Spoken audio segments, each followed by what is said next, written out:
let's talk mixtapes versus albums. First of all, I don't even believe so. Back in I guess the early 2000s and before, it was very clear what a mixtape was. A Mm-hmm. mixtape was, in the beginning, it was like, you talk about Tony Touch and Doo Wop. Those are two of the legends at it, and Yeah. it was truly getting records ahead of when the radio did, mixing them together like a compilation tape, Freestyles. and Yeah. freestyles, over common beats and stuff like that, and putting it out. And that's what it was. And then it became single artists like 50 and Wayne and people like that, typically rhyming over other people's beats. Mm-hmm. That's what a mixtape was.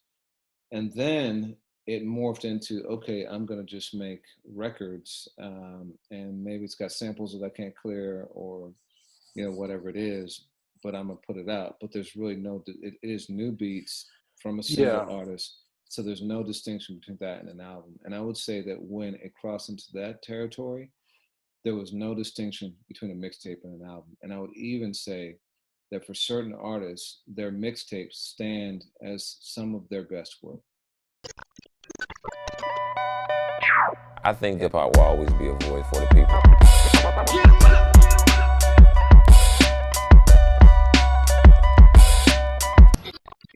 Hey everybody, I'm Reggie Williams, founder and CEO of Ambrosia for Heads, and with me I have our editor-in-chief, Jake Payne. Welcome to our podcast, What's the Headline? Jake, what's going on, man? Man, a good week for music, and just it was kind of a light week in terms of news compared to others, don't you think? Yeah, not much, especially without the VERZUS going on. That's become a highlight for me, that Last Dance, or like kind of things I look forward to on the weekends. But the next one coming up looks like it's going to be crazy. Well, there's for sure, that one's big. So we talked last week about the potential of Lauryn Hill versus Erykah, and you and I had differing opinions. I saw a lot of comments, some agreeing with me. I think a few more vocalists agreeing with you. What do you think about Jill Scott versus Erykah? Man, it's a tough one. I think, well, it's interesting. I think that Erykah will take it for sure.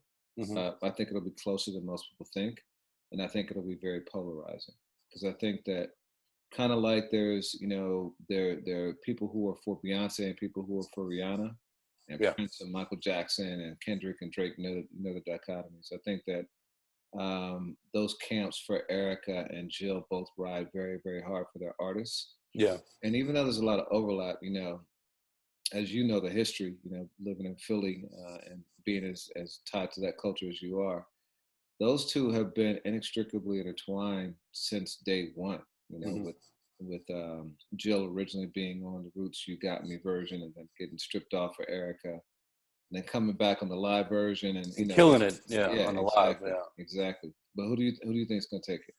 I think Erykah, but it's interesting. Correct me if you feel differently, but I think Jill Scott's enjoyed a really kind of a nice comeback. Is probably not a fair word, because I don't think she ever went away. But whereas Erykah's always been a constant, I think that Jill's stock has been up in the last 2 or 3 years. She's put out some interesting things and made some headlines with her performances and things like that. What performances would that be? Her mic control. Yeah. I mean, I hope to tune in for that one. So it wasn't a versus battle, but last night was Tony Touch versus Doo Wop, which, two of my favorite mixtape DJs ever. And I saw that it was over, and today I may watch it on reruns if I can. That's pretty cool. And then I did see so independently, 3 6 Mafia and Bone were gonna battle, Bone Thugs and Harmony, mm-hmm. and just kind of doing it themselves. I think on DJ Paul's page and Crazy Bone's page, and then VERZUS came in and said it was supposed to be, I think, Wednesday or Thursday night, and they said, no, listen, let's do this the right way. So I kind of look forward to that one. I think that could be interesting too. And that's a different type of, I think, rap fan or music fan than we've seen with like Premier versus RZA or Teddy versus Babyface. Yeah, it's it's definitely not a New York centric one. Who do you think takes that one?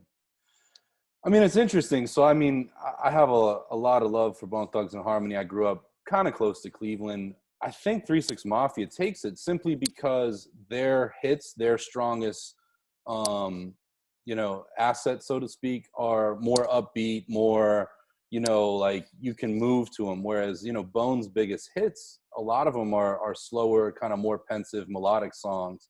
And I mean, are we going to get busy? Are we going to get flesh? Is it just going to be crazy, lazy, and wish? Like, there's a wild card there. And not for nothing, too. I mean, 3 6 Mafia is not what it once was either, in terms of personnel due to, passings and revolving personnel. So I don't know. I think it'll be cool. I hope they haven't announced the date yet. But I do, I hope I'm still allowed back in Ohio. But I think Hypnotized Minds, 3 6 Mafia will take it. What about you?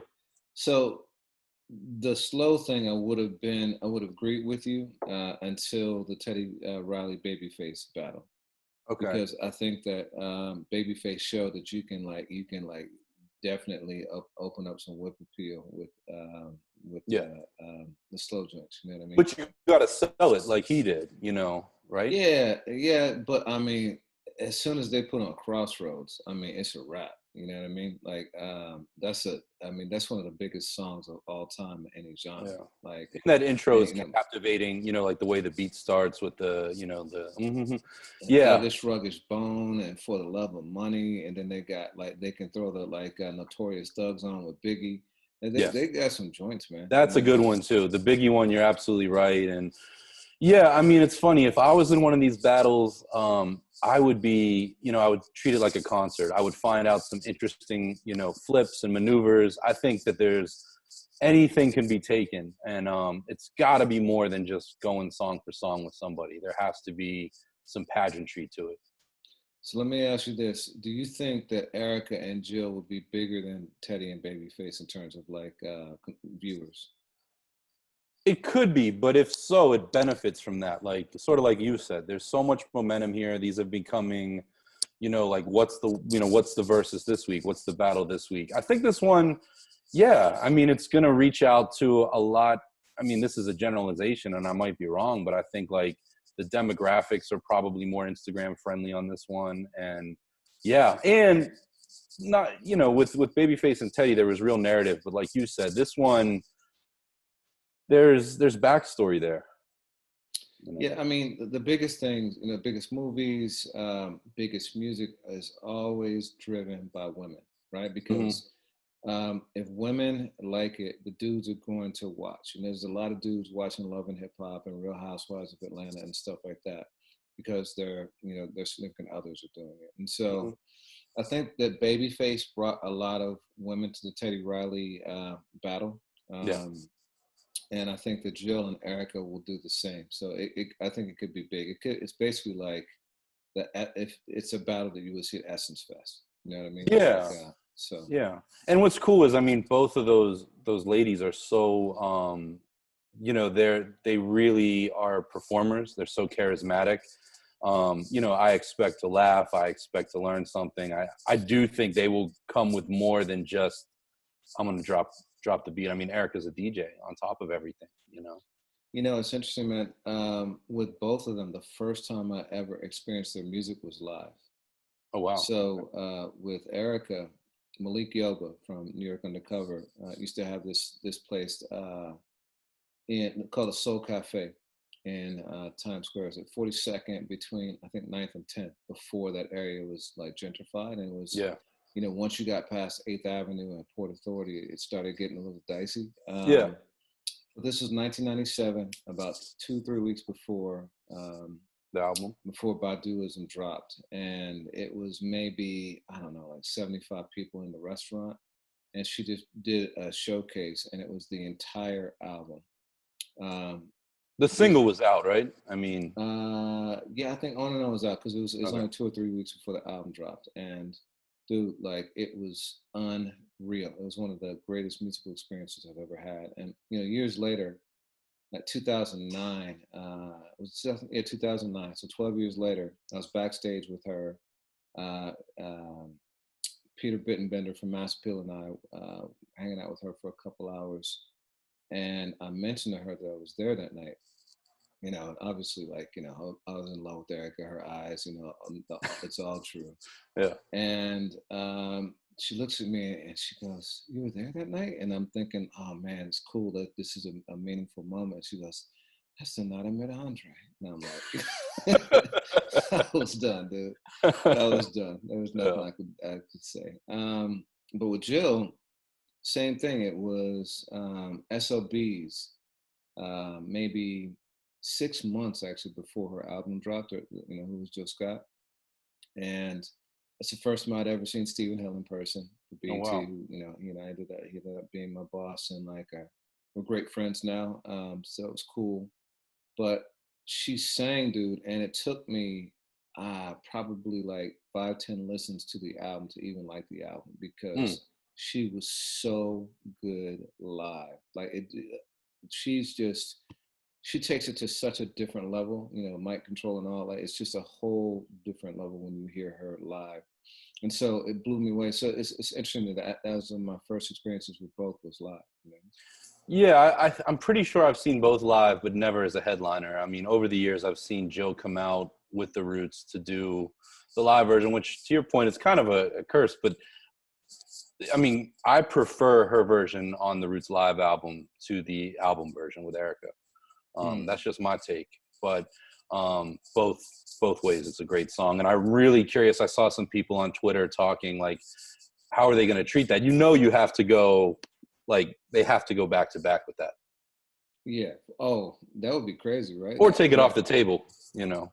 Yeah, I mean, I didn't even think that would be ill. Like, so do you start with that or you finish with that? How do you like, what's the order for that? Man.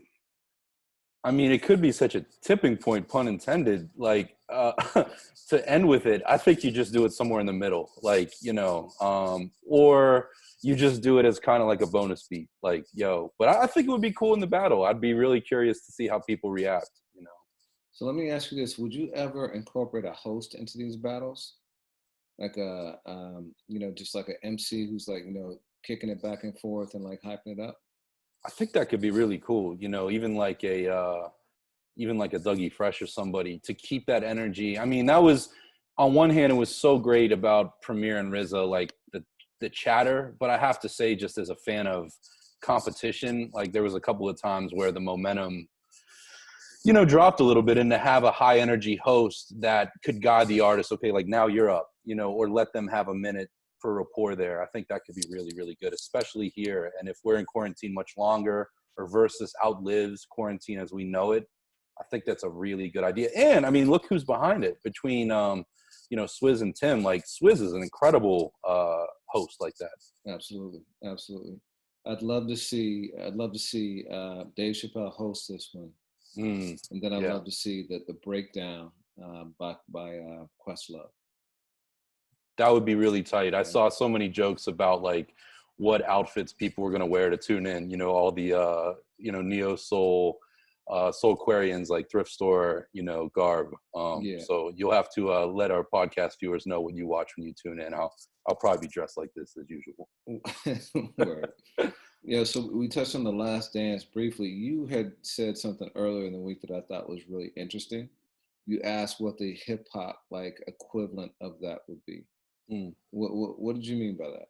Yeah, I mean, what I'm enjoying so much of The Last Dance is there's this element of like, damn, it fell apart and it didn't have to, you know, for whatever the reasons, which we as viewers are still, you know, we think we know, but we're going to learn more.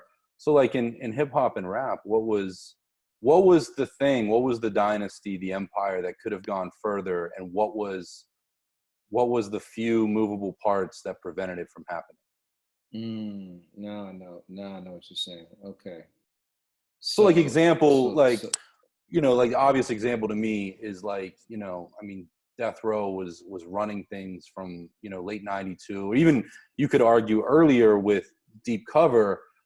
But like, you look at that one MGM like surveillance camera, you got, you know, Pac and Orlando Anderson scuffling, and whatever transpired as a result of that, Suge kicking somebody. Because he's caught on camera, he leaves the label. The label can't be run without him. Pac obviously hours later dies. Like, you know, that one thing, you know, or like you could even look at it as a as a season, like late 96, that happens. Snoop puts out Dogfather, which is a polarizing album. And as a result, attention moves back east or starts to move towards New Orleans. Do you see any correlations in hip hop that way? So you're looking at it almost like as a what if. Yeah, Yeah. I mean, so I see that for Death Row for sure. I see it for Rockefeller. Yeah. You know, I see it for a Tribe Called Quest. You know, I think they had a lot of music left in them before they broke up. But with Tribe, I mean, do you think, I mean, I watched Michael Rappaport's documentary, whatever it was, 10 years ago. Do you think there was like one thing, or do you think it was just like, damn, we grew up, different people are jockeying for like, you know, who's leading the group, and as a result, we're going to part ways for at least a while? You know, I don't know what the cause was. I mean, besides what you just said, which is just the history, and just after a while things add up. But I think that a lot of groups go beyond their years. You know what I mean? Like they just keep making albums and they're just not that good. But these guys, I think, had a lot of music left in them, as did like Outkast. Yeah. You know, I think that there are a few rare artists like that who could have gone on. You know, D'Angelo, although they did that documentary. Yeah. You know, which I think is like documented his journey well. But I think that's similar too. But yeah, I mean, to me, I like, you know, so much more about basketball like than I do, but I'm enjoying this documentary, and I'm telling everyone I know to tune in, regardless of, it's just great storytelling. But from what I understand, like if Jerry Krause didn't force Phil Jackson into that 1 year, one final year, like what happens? And obviously there's other movable parts, but I look at that, like I heard this story one time, that Master P was on speakerphone with Beats by the Pound, who were, you know, Craig, I forget all their names, Craig G, KLC, like all the producers of those hits for Mystical and Silk. And P had said some disparaging remark about the producers that they heard, and he thought he was on mute. And as a result, those guys left and went on to make, you know, music for other people. And, you know, I'm not saying that No Limit would have lasted another 10 years, but I just think of those one, you know, kind of butterfly effects. Yeah, I think NWA is another one too. Great one. I mean, those dudes at full strength really only made one album. You know, I don't really count the the NWA the Posse one. Right, compilation. But Straight Outta Compton, like, was their only album as a as a full crew. Yeah, which is crazy. Yeah. So where I thought you were going with it was there anything that documented the final run of something? Oh, okay. Which we kind of got with Death of a Dynasty and Fade to Black. Yeah, we got that from Fade to Black for sure. What's Death of a Dynasty? It's another. So I get a little bit confused. There's all of this footage that Choke No Joke, I don't know if you're familiar with him, a videographer, has.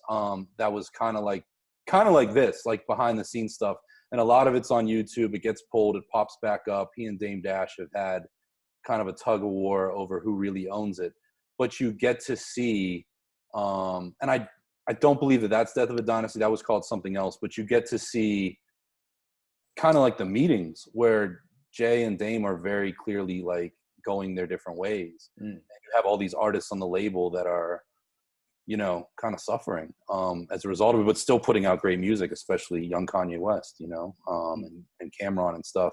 So yeah, I'm thinking of that. NWA has a lot of stuff that I need to track down too. There's a lot of like straight to VHS, like the pool parties and stuff that I want to see. It's not serious storytelling though. Okay. It's showing kind of like backstage debauchery and stuff like that. DNA, yeah. Actually, there's quite a bit. yeah, I had that VHS back in the day. Probably on World Star now. Yeah, right. I was thinking about also the show. Yeah, you know, it chronicled this really amazing moment in time for hip hop, and I think is a documentary like that. But you know, I think part of what makes The Last Dance so fantastic is that it's so long. I mean, 10 hours. That's a real deep dive in the storytelling. Now it's commonplace to do a documentary like that, like with Netflix. But to have gathered that much footage back then is insane. I love that each episode is kind of dedicated, like it advances the story I really like the fact that they didn't keep it chronological. You know, they're going back to the rise of the dynasty and then intercutting it with that final year. But it seems like every hour is dedicated to one person or player. And I really enjoyed the Phil Jackson episode. You know, it was obviously before my time, but I didn't realize, you know, that he was a championship player. I don't know why, but I don't know a whole lot.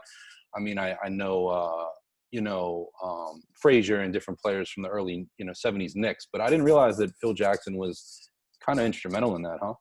Yeah, for sure. Absolutely. And the photograph of him in the cab, they use it right as they talk about him using LSD, but he's making that face out the window like that. I'm gonna get that frame. That photograph is just so dope. What's your meme for that? Well, you know, what is my caption? Yeah. I'll get back to you on that. But I've always I'm a big Pittsburgh Steelers football fan, so I was used to like hot-headed Bill Cowher, and then Mike Tomlin came in, and Mike Tomlin is the epitome of cool to me in the NFL, of just like level-headed. Once in a while, you know, he'll lose his head, but like Phil is like that. You know, everyone was saying like he was just so like, you know, he's like Buddhist informed, and yeah, he was an assassin too, though, man. Like yeah. So you know, I had Nets season tickets from like 1998 to like 2014. Okay. And actually, we got them because I went in with a group and we got a packet of 10. We were way too poor to have Knicks tickets. There's 3 of us splitting like tickets for a packet of 10. And the Nets were terrible. So we got tickets, and that year, the Nets ended up getting into the playoffs. And since they were the A seed, they played the Bulls in that season. So I saw game 3 of that 5-game series. I think that swept them, but it was still great. That's amazing. But then the Nets got good by 2001, 2002. Yeah. Jason Kidd came, and they made it to the finals. 2002. We're there in the beginning of the series. Phil Jackson wrote on the blackboard in the locker room for the Lakers, "Give them hope." And then at halftime, he wrote, "Now take it away." Oh wow! Yeah, so that's gangster. That's super gangster. Yeah, that's how the government's doing us now with these like the lockdown. Right. And these checks. You know, I'm right, still exactly. Yeah. So you know, the handshake. I want to ask you, just because I from what I know about you, you know, you're a fan of. You know, you were paying a lot of attention to late 1980s basketball. What is your take on this? You know, snub, so to speak, from the Pistons? I've heard a lot of talk this week, and you showed me a dope video as well on Isaiah kind of reflecting against The Last Dance. Yeah, you know, I know that Isaiah said that's what the Celtics did to them. It might be true, but it was seen as like kind of a, you know, an asshole move, you know, to use Jordan's word. Like they had beaten them twice, 2 years in a row. Like it's a changing of the guard. Like give the young boys some love. You know what I mean? Like they came back, they played hard, they swept you. You know, it's all good. Like so, you know, I don't buy that it was a time of the era. But you know, as that interview that I saw with Isaiah really enforced, there was a real double standard with the Pistons. You know, it was a racially charged sort of language and perspective attached to them. You know, they were seen as thugs and not worthy of, you know, being champions and things like that. And then, you know, as Isaiah said, like years later, when the Knicks employed their tactics and the Heat under Pat Riley, they were just tough and like, you know, hard scrabble. So it was interesting. And Isaiah was a tough dude, man. That dude like dropped 25 and a quarter, I believe, on like is it like a fractured ankle or something like that? I mean, they were a tough team. So, you know, you want to see guys like that, like, you know, man up and just like admit they were beat. But you know, it was what it was. Do you you know, you mentioned in our last podcast that, you know, you kind of the origin of this, of Michael Jordan kind of getting the final cut. Have you felt in the episodes that have released so far that it shows enough of Jordan vulnerable or, you know, any error in his ways? Not to say there is any, but I'm curious. I think it's a little sanitized still. You know, I read this book called Playing for Keeps by David Halberstam, which is kind of the definitive biography on Michael Jordan. And it shows all the warts, you know, the cursing, the braggadocio, him like punching Steve Kerr in the eye in practice because like he wasn't working hard enough. Like Jordan was a monster, dude. He was a beast. And I think that you get glimpses of that, but not to the extent that it was. Like he was hard on people. And you've seen the Chameleonaire video. Yeah, it's like, nah, I ain't taking pictures with no, you know, like, like Chameleonaire at the top of his game goes up to Michael Jordan. It's like, yo, man, can I get a picture? And Michael Jordan curses him out like in front of everybody. Like, yeah, that's Jordan, man. Man, it's funny. You know, I've told you this story, but I grew up in the suburbs of Pittsburgh, about 8 miles outside of downtown. And I remember one night, I was 16 or 17 years old, and I borrowed my mom's car. And Mario Lemieux, Hall of Fame hockey player, used to have these charity golf tournaments, and Jordan was in town for one. And in the town that I lived in, like everyone had rolled up and go home. It's like 10 o'clock at night. I had to be home because I was on a Cinderella driver's license.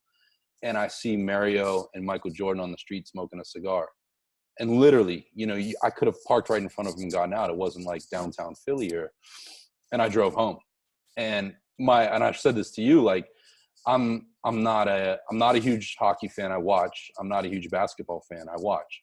Let those two guys have their moment. And this was before cameras were on phones. But I have to tell you, after watching The Last Dance, if I'd have gotten out of that car and run up on them, I'm halfway. I probably would have gotten cursed out 100 times worse than Chameleonaire. Yeah, no doubt. Yo, so you talked about new music that's coming. One of the things you mentioned in the document is that Nas and Hit-Boi are working together. Yeah, I saw that in passing. Nas is, plays things close to the chest, but said that he and Hit-Boi, are having an album. Now this follows, what was it, 2 years ago, Nas said, he and Swizz and RZA were doing stuff. Back when I used to write for Scratch Magazine, Nas at one point said that he and Premier were doing a whole album. I think it was him. It might have been Premier that said it. There's always been these lingering kind of batteries of Nas and a producer. And all we've ever gotten, as I see it, is Nas and Salam Rami on whole albums together. So yeah, I mean, how do you feel about that, Nas and Hit-Boi?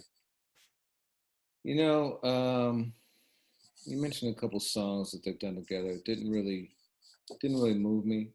I'm really anxious for the Swizz joint to come out because the best I've heard Nas over the last several years has been with Swizz. Including the track that still has not been released with him and Jay, and Jadakiss and DMX.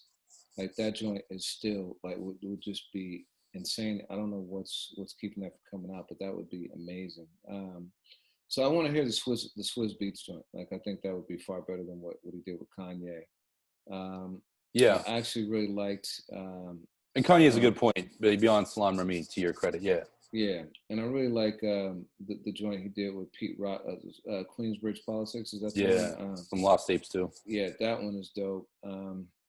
But to your point, you said this. Like I do think that it shouldn't be a one producer collaboration. I think it really should be multiples and just whatever inspires him. He's been inspired a few times, like Nas album done with Khaled. That was a great one. Yeah. But there have been a lot of drops he's made over the last few years where it didn't seem to me like his heart was in it, Yeah, I mean, the joint that he put on Swizz's album last year, which actually DJ Scratch produced, was I really like that record a lot. And Swizz certainly contributed to the song with, his vocal and ad-libs and all that.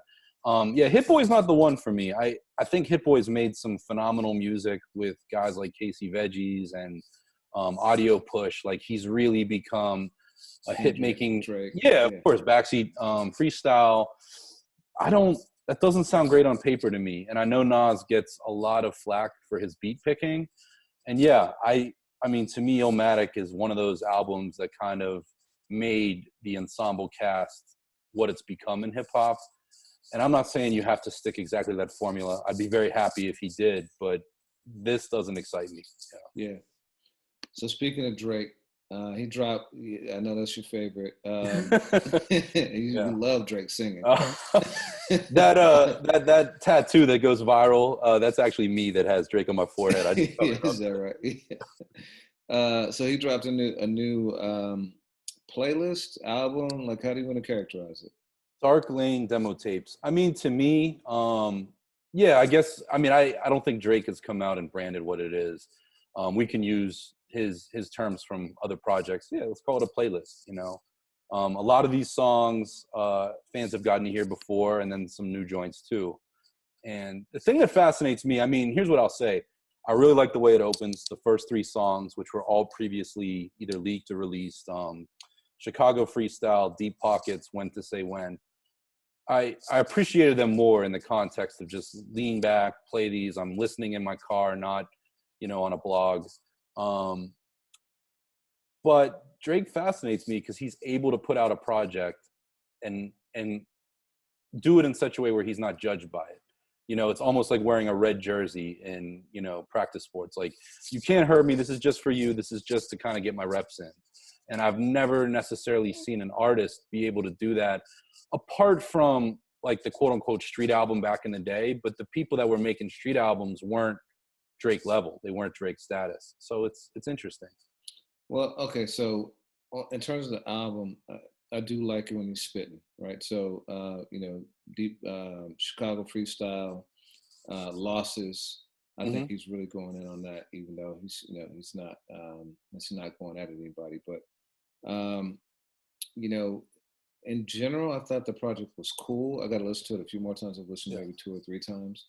I don't think that I like it way more than I did. Like, If You're Reading This, It's Too Late, and like the Future Stuff with Future, things like that. Yeah. But it's not up there with like More Life and Nothing Was the Same and things like that. You know, it's probably like mid-tier for me. And I'm a Drake fan, like, you know, very admittedly. More than I am, yeah. Yeah. I mean, I'm a Drake fan, like, no qualification. Like, I love Drake. I think, and you know, I used to only like the rap, but like I've come to even like the R&B stuff and singing and stuff. It's a vibe, you know. So it's cool, but I wanna drill down on this point that you're making about like it not counting against his catalog, and I actually don't believe that's true. I think that most consumers at this point don't make a distinction because they're listening to it on Spotify, Apple Music, whatever it is anyway, and it's no different than any other project. Like More Life, like call it a playlist mixtape. That album had like a bunch of radio bangers on it. It was everything an album was. It's just they just decided to call it something different for branding purposes. Yeah, and I've wondered about that too with More Life, because so many of those songs riffed on other artists' songs in a way. It was almost like a mixtape in a way. Like, you know, like him not covering but alluding to so many other joints. I disagree with you. I mean, I feel like everyone is a critic now, especially on social media. Everyone's all about hot takes. And Drake has this ability, almost like when, you know, professional sports teams used to go to other countries to kind of just like do a clinic. He can put out music and it's immune. You know, it's got like this vest on or this red jersey where it's just like, yo, this is a gift to fans. Say what you will, but my next album is what you will judge me against. And as far as I'm concerned, Scorpion was, you know, Drake's last album. And let's take it out of just the context of Drake. Okay. Let's talk mixtapes versus albums. First of all, I don't even believe so. Back in, you know, I guess the early 2000s and before, it was very clear what a mixtape was. You know, mixtape was, you know, in the beginning, it was like, you know, you talk about Tony Touch and Doo-Wop. Those are 2 of the, like, you know, legends at it, and it was truly getting records ahead of when the radio did, mixing them together like a compilation freestyles tape, and freestyles, you know, over like, you know, common beats and stuff like that, and putting it out. And that's what it was. And then it became single artists like 50 and Wayne and people like that, typically rhyming over other people's beats. That's what a mixtape was. And then it morphed into, okay, I'm going to just make records, and maybe it's got samples that I can't clear, or whatever it is, but I'm gonna put it out. But there's really it is new beats from a single Yeah. artist, so there's no distinction between that and an album. And I would say that when it crossed into that territory, there was no distinction between a mixtape and an album. And I would even say that for certain artists, their mixtapes stand as some of their best work. For sure. I'm gonna say Big Crit. I'm Yeah. gonna say when Crit was here, like, I mean, it's still like, one of his top 3 projects. If you I'm gonna count say mixtapes Friday like Night that, Lights, okay. the warm up, Yeah, with J. Cole. A lot of people think that Section 80 was a mixtape. There's that debate. Yeah. So even just the nature of that debate shows that there's really not a distinction. There is, and that's that's kind of its own conversation. And back in those days, to me, at the time, I was running editorial for Hip Hop DX, and we really struggled with that. When it came down to like year end. And you're absolutely right. Somewhere in around 2010, it changed. Like Rick Ross's, what was it, Albert Anastasia mixtape had Blowing Money Fast and I think MC Hammer on it. And those records were so hot on the street that I think it was Def Jam at the time was like, no, we're gonna put this on the album. And Ross made that decision himself. And now it's weird. Yeah. I mean, and 50 Cent was putting out mixtapes around that time when he was kind of at odds with Interscope. And his truly, like, after Get Rich or Die Trying, 50's mixtapes are better than his albums. Like, the stuff you could go and get at Best Buy was nowhere near as what you were finding on DatPiff or, on, download sites. And that's really remarkable. But, now I think so often we're looking at legacy, and Drake's in a really weird place. He's very polarizing. There's a lot of people out there that still just cannot stand him and won't listen to him. I do not fit in that category. I like the music that Drake's made in, especially in the last 5 or 6 years, a lot more than he did in the first 5 or 6 years. But that he can put it out for public consumption. And to me, it is immune to legacy. I mean, that first... No, go ahead. Sorry, go ahead. You got Lloyd Banks. You got, when Ross dropped Rich Forever, Yeah. If so, Dipset. Yeah. So if you can acknowledge that those works, those bodies of work stand with any other bodies of work that they do, and in some cases maybe transcend them. Why would Drake be immune to what the others? Because he's doing it differently. Back 5+ years ago, to me, those felt like things that were for the fans. There's a lot of people out here that say they like 50 Cent but weren't following those mixtapes because they didn't see them in Walmart or Best Buy or wherever. And now it's all on our phones. It's all in our browsers. It's just different to me. I mean, truly, Crit's a great example, because if you include Crit's mixtapes, he's a lot closer to J. Cole and Kendrick than he is without them, in my opinion. I say that. So why wouldn't you, though? I mean, it's all music. Like, and Chance the Rapper, like, I mean, he wouldn't have a catalog if it weren't for mixtapes. And you say that it's for the fans, but isn't all music for the fans? Like, I don't know. I don't know what the distinction is. So you feel like if the wide consensus is that Dark Lane demo tapes is mid, it's cool, but it's not on the level of what Drake's done, you think that is a strike against his catalog or his legacy? Absolutely. It's on Apple Music, as any other release that he would make is. It's not like a SoundCloud thing or something like that. It's a full-blown release. The difference is that it is stuff that he's put out there over the years, like his like the one his lost tapes thing that he did a couple of years ago. Yeah. But a lot of albums, like Hotline Bling was on Scorpion, right? Before that, Views. But it had been out for like a year, so you can't even say that's a distinction. So if it's new music and it's on a DSP and it lives with its other catalog, it should be judged against its other catalog. So every shot you take from the line goes on the stat sheet. Absolutely, and there's no harm in that. Like I don't actually don't. So I don't think that putting out a bad album takes away from your legacy. Like you know, Kane, Yeah. Rakim, a lot of artists put out a lot of music that doesn't stand with some of their classics. But I don't Nas, like right. But I don't think it takes away from their legacy. Yeah, I just look at it. I'd look at how the artist treats it. You know, even Kendrick with, you know, Untitled Unmastered. There's some things that just feel like they live in another lane to me. You know, and there's no right answer. It's just how it's perceived. And for me, if the consensus was that this was mid, it would count against Drake. And Drake is an artist that, you know, I don't count the early stuff with Future. That was kind of, but like at an album basis, he's really, you know, appeased his core very well in a way that, you know, to me is a newer version of like Outkast, which I know Idlewild is a challenging listen, but by and large, Outkast, they made nothing but great albums. De La Soul doesn't have a weak link in their, you know, in their catalog, in my opinion. And there's people Well, out there that feel different. if you think it's subpar, why would you put it out if you're an artist? Like it, you know, for the fans, you should always be delivering value. So, you We know, live in a time right now where, I mean, I feel like, you know, you got to stroke the fire a little bit. And especially right now, I mean, we've seen the upper echelon artists do these kind of sudden drops, you know.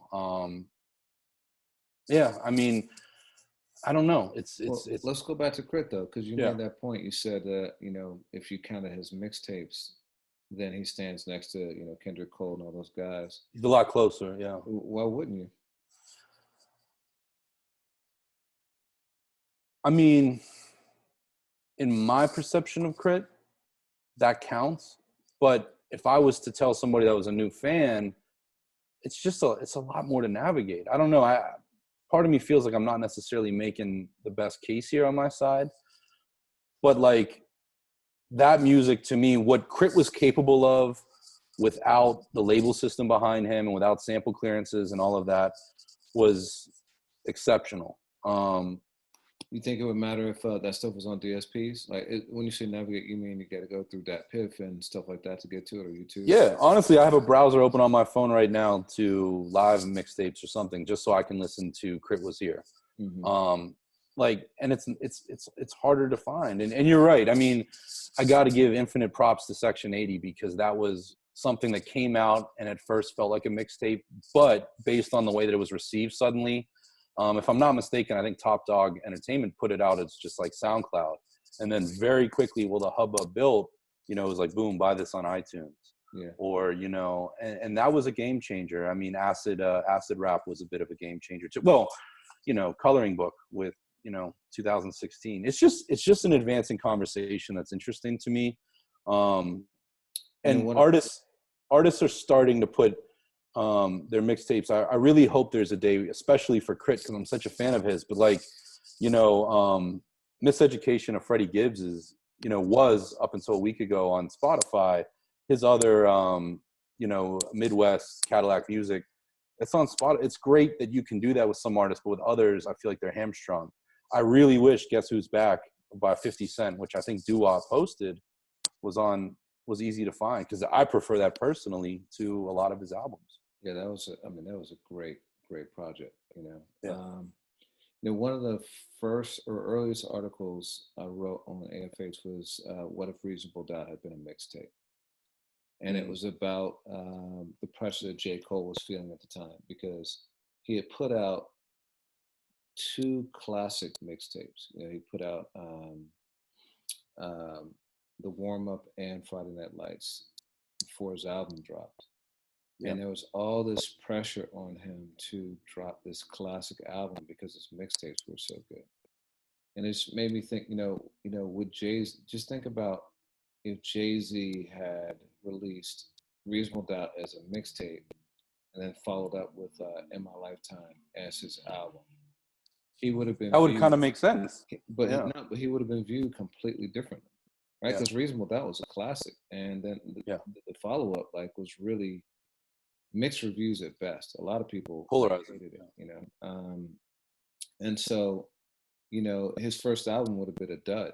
You know, they would have changed. It would have completely changed his legacy. But that makes no sense when he's already dropped great music before that. So I've just always kind of found the distinction kind of arbitrary.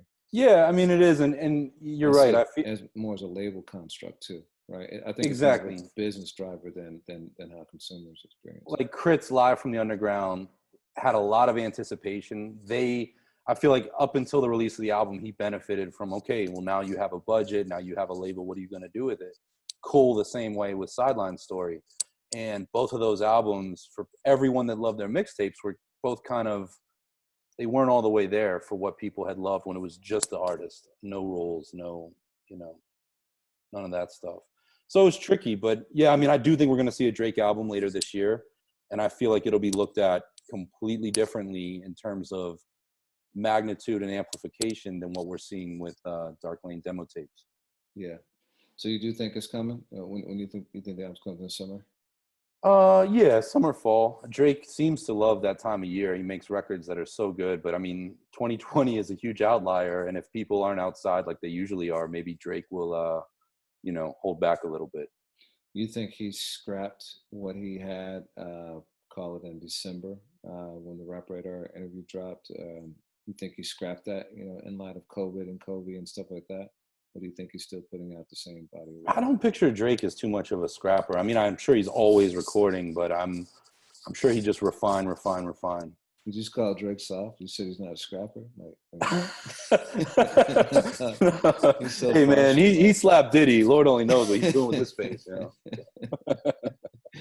Oh man. So there's other new music that came out too. What else you listened to this week? So yeah, I've been checking out a lot. I listened to Mozzie's album Beyond Bulletproof. Mozzie's one of these guys that I find really interesting. He's kind of, he was on the Black Panther soundtrack, which went #1. I'm a big fan of Bay Area rap, that whole Northern California. Mozzie's from Sacramento. And I really want them to produce a widely recognized lyricist, because I think they exist, and I don't think that market gets the love it's due. So I actually I worked with Mozzie on his press bio for this, and this album has a lot of depth to it. I really like how it ends. The last 2 songs show a lot of growth and depth from Mozzie. That was one. I love Mozzie. Like, he's always felt almost like kind of an extension of TDE to me, because he has done quite a bit, and he's in that same vein. Is it as good as the last project, or or is it too early for you to tell? It's too early to tell, but he's definitely, this album is a lot about empathy and love, and you got this like blood from Sacramento. He's just showing a lot of depth. He's talking about family members and all that, and truly, having spoken to Mozzie a few times, I mean, he's just somebody that instantly you just want to root for, like a Killer Mike or a David Banner, one of these just charismatic people. So that's great to see. And for anybody that likes, West Coast, street rap, check that album out. That's really good. Definitely kind of went under the radar so far. Skyzoo put out an album that's an homage to his kind of, he called himself a jazz connoisseur. And it's even got a Blue Note themed title to it. And I believe it's with a band called Dumbo Station, Brooklyn. I really like that project. It's kind of like an EP. It's a shorter album, but Skyzoo's somebody else. You and I have been talking about it with Royce and Black Thought and some other people. I truly believe like Sky is in, he's at a new zenith with his career, and it's probably only going to go up from here. Yeah, you put me up on the Bluest Note project. I thought that was dope.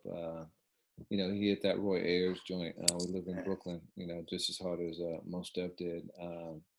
It's funny. I saw Mos at a concert he did, Black on Both Sides, for the 10th year anniversary. And 20, right? It was recent, 20, right? Yeah, wow, 20. Yeah, that's crazy. 20. And he put on that Roy Ayers joint, the original, and just started dancing. And, he was getting down at first, but like he was also just like, he literally went into a different world, like, and it was just like, it was wild. But yeah, that joint just gets me crazy, but that's a great project. That joint in particular is really cool. I mean, Sky has been public that he left Brooklyn and I think relocated to Atlanta. And that particular song is called "We Used to Live in Brooklyn, Baby," and it addresses you know, an ever-changing Brooklyn and gentrification, all that. And it has a lot of soul to it, a lot of personality. I mean, I love the joint he did with Pete Rock last year, Retropolitan. And this song is, it's another one of those that just hits you between the ribs. And yeah, we got a great interview with him and Pete that time too. Yeah. So like, you know, we'll link to that in the video in either the description or at the end, but check that out. But I agree with you, Sky is only getting better. He is. And, you know, Sky has always been tied to producers early in his careers with Ninth, and then the project with Pete, and a lot of work with Illmind. Sky, he sells records himself. I mean, he drives interest himself. He's just a lyricist with a lot of attention to detail. And I like that. Just two other joints I'll mention. Tom Misch, are you familiar with him? Mm-mm. So actually Amanda Mester, you know, part of the AFH family, big fan of him. He's one of these guys that, I don't know how to describe his music, kind of transcends genre. In a way, sort of like a down-tempo Gorillaz. That's probably not fair. But he has a new album out with a guy named Yusef Days. And there's a joint on the album with Freddie Gibbs called Night Rider. And another one of our staffers, Michael Blair, put me onto that. And it amazes me, you know, Freddie Gibbs is one of these artists that has his own lane, but he can bring that lane to everyone. I mean, he's done records with everyone in hip hop, and he can slide outside of genre and still be himself and just make it work. That's a good joint.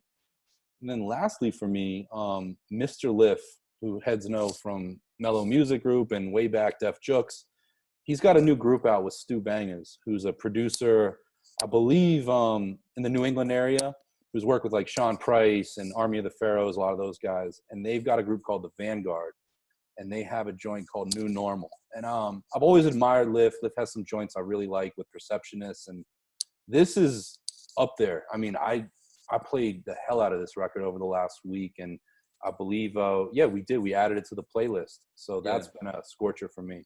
Yeah, that joint was dope. Also, for the viewers, we created a playlist on Spotify. We try to keep it at 89 songs, just to keep it tight. A completely arbitrary random number. It's the first we had on the playlist when we made it, but a good guideline. And check that out. It's just Ambrosia for Heads on Spotify.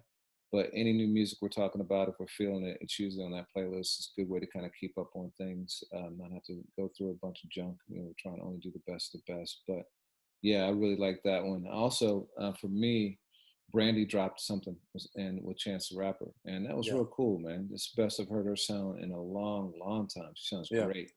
And Chance is cool too. It's a real upbeat summer song. So Baby Mama, right? That's the name of the joint? Yeah. So I stuck that on there. I really like that too. I liked it. I checked it out. Yeah, you put me on to that, and you put me on to not new music, although he performs some of his newer stuff. J-Rue did a From Home Tiny Desk live from Berlin, Germany this week. His voice sounds crystal clear. It sounds just like it does on the record. It's actually amazing. So yeah, I'm surprised he didn't do Come Clean though. Like, I like that he didn't. I mean, because it's funny. Like I'm one of those fans, and actually that Tiny Desk. Like I've owned the later stuff after he kind of broke with Premier and Guru. But those first two albums, I've played more during quarantine than I have since I was probably in my early 20s or my teens. And J-Rue is an artist whose album cuts, man, they're like it's all killer, no filler to me. Especially those two albums, Wrath of the Math and Sunrise on the East. Did you get to? He opened with You Can't Stop the Prophet, which was ill. That was a real ill. And he explained why. Yeah. And just those chords though, and shout out to Abby O'Neill for curating that. She's keeping Tiny Desk alive even in these quarantine times. The Black Thought stream, was incredible. The J-Rue thing was dope. So I'm glad they're able to keep it going. I love the Tiny Desk, and I've known Abby from back in the day. I mean, Tiny Desk keeps waving a flag for great hip hop. And some of my favorite, I mean, you put me on to my favorite Tiny Desk ever was T-Pain, which is not something that I ever thought I would say. But Kane, OC, Master Ace, Jizza, Common, like some of the best Tiny Desks have been, 20-plus year veterans coming in and showing why they are top-tier MCs. Yeah, I still go back to that T-Pain one. You know, his version of Up Down, where he used the slowed down version of I Keep Forgetting by Michael McDonald, which a Yeah, lot of people know as Regulate, yeah. Warren G. That joint is crazy. Still gives me chills, man. That's Um, insane. and so some videos came out too. You like to Run the Jewels. Tell me what you liked about it. You love that video. And you asked a question as to whether or not anyone was doing videos at their level in hip hop right Yeah, now. I mean, Run the Jewels came out with Ooh La La, you know, the Greg Nice, you know, reference to Gangstar song. And Greg Nice is on the record, Premier's doing scratches. On paper, I thought I would just adore that song. And when it came out, I was sort of like you said about Drake, you know, the new project. I was like, it's cool. The video enhanced the song for me. And, you know, Run the Jewels, both themselves, as well as joints like the DJ Shadow collaboration a couple years ago, their videos are jarring, they're artful, they feel like 1990s MTV, you know, when there would be 20 videos in rotation and you would really get to see an artist and what their commentary was. And I thought about it, and I was like, who's making videos on RTJ's level? And, you know, you and I were talking about, like, certainly Donald Glover, J. Cole, Kendrick, who else? Travis Scott for sure. Travis. You know, Chance, maybe. Chance. Yeah, there's a few. You know, surprisingly, Action Bronson had some really great videos over the years too. Yeah. You know, the Coming to America, Yeah. you know, parody, and yeah, he's had some great videos. And But I yeah, thought a lot of people are just like lazy, just standing on the street like rapping, like looking Yeah. tough is like a video. But that's not, yeah, it's not a and video. that's not it. And I feel like the video's lost a lot of its luster. That's alliteration for you. But like, you know, 5 years ago, I feel like people were experiencing hip hop on, you know, screens, you know, on their desktop and laptop and watching videos. And now just with DSPs and everything readily available, I feel like audio means something different. And you and I, you know, with AFH, we noticed that like there would be a lot more audio than there would be video. And RTJ came out with this. Greg Nice is, you know, when you talk about master of ceremony, he definitely doesn't get his props. And Greg he lives up to his name. He's always been a really good guy to me, but he just rapping in the camera, doing his ad libs is just so dope. And I'm really excited for this project. I feel like RTJ has given us 3 albums that, you know, as we talk about mixtapes, and they're funny because the first 2 albums were giveaways. You know, they've been pretty cohesive, pretty tight. I feel like with RTJ 4 or whatever they decide to call it, they are gonna really step out of the box without losing who they are. Yeah, that's another one. You would you call their first 2 albums, since they were giveaways, or no? I do, and maybe I'm going against my own argument there, but to me, yeah, and it was just dope that they gave them away, and it wasn't because of samples or anything else. They just kind of have this like subversive, like, no, we're doing it our way. And it was also available on vinyl and CD if you wanted to support, but they just gave the music to the fans, and that was so dope. Yeah. Well, before we close, man, we lost another one to COVID this week. Are you talking about Skyzoo? Yeah. Yeah. Are you sure it's COVID? I thought it was. What do you? I haven't seen the cause of death, but it may be. And I you know, I was just about going to bed, whatever night it was, and I saw Dart Adams, shout out to Dart, tweet, and then I saw Questlove did a really beautiful tribute, and Eric Sermon and PMD also perished. Yeah, just sad, man. Yeah. So, you know, COVID or not, you know, another Right. loss for hip hop, and you know, condolences to his family. Skyzoo is an artist, you know, Crazy Noise, It's Funny. That was an album I had to own, and it was hard to find. And he's one of those artists, whenever I've played It's My Turn or Freak the Funk, you know, his 2 biggest records, it's one of those joints. I don't know if you have any like this, but if you play it for people, they ask who it is. Like, it's just so accessible. And his music videos were dope with the helicopter and all that. And obviously his ties into EPMD and you know, You Gots to Chill in the video. Yeah. It's My Thing or You Gots to Chill, the video he was I can't remember which Yeah. one, but I know he was tied to Eric and Paris for sure. Yeah. And also with that too, we acknowledge Rap, who's from the Paid in Full posse. He's on the back cover, and you know, one of those guys I feel like that kind of was an enforcer, so to speak, for Eric and Rakim, and recently came back from doing a bid, and he was on Sway last year with my man Bumpy Knuckles, and COVID, as I understand it, did get Rap, and it's just sad. We got to acknowledge him because there was a lot of unseen forces in that movement that changed hip hop's fashion and street sensibility and all that, and he's definitely one of those guys out of Brooklyn. Yeah, yeah. Man, so as we always end it, song of the week. I'm going to give it up to Liff and Stu, the new normal. That is a phrase. You're the first person I heard use it in kind of my periphery a few years ago, and that's a term that's just stuck. And with all that's going on right now, that's just hip hop that I can hold on to.